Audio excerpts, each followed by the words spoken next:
আস্তাগফিরুল্লাহ আস্তাগফিরুল্লাহ আস্তাগফিরুল্লাহ আস্তাগফিরুল্লাহ আস্তাগফিরুল্লাহ। আসসালামু আলাইকুম বড় ভাই। কি রে রাহুল, শুরুতেই সালাম, আবার আস্তাগফিরুল্লাহ, কাহিনী কি? কাকা আপনি বুঝেন না, নারীর প্রেমে পড়ছে ওই, বুঝছেন? কি রে রাহুল, তুই কি মনোবিজ্ঞানী যে এত সকালে জানিয়ে গেলি? ওর পাও থেকে মাথা তুলিত তো এইটাই বুঝায় নারীর প্রেমে পড়ছে, বুঝছেন? না ভাই তেমন কিছু না, সালামের উত্তরটাও তো দিলেন না। একটা পর্দাশীল নারীর প্রেমেই পড়ছিলাম।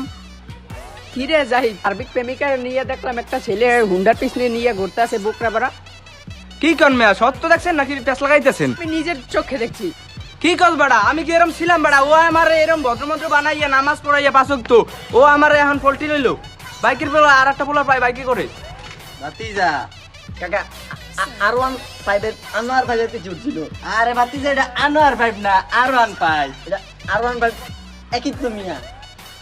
ও যে নারীর পিছে ঘুরে, ওরে কোন নারীর পিছে করতে মানা, ভবিষ্যতে কিছু করতে হইলে কিছু শিখতে হইবে মিয়া। আরে তুই নারীর পিছে টাইম না দিয়া পড়ালেখার পিছে টাইম দে, ভবিষ্যতে একটা কিছু করতে পারবি।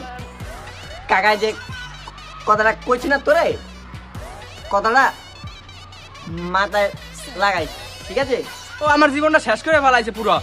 ওরে আমি পাইয়ে লই, ওরে এই মাইয়ে সেনাবাহিনী দিয়ে মারামু, ওরে আমি পট করামু। পত্রবেলা মাইয়ে করবে না, পত্রবেলা তুই নিজে করবি।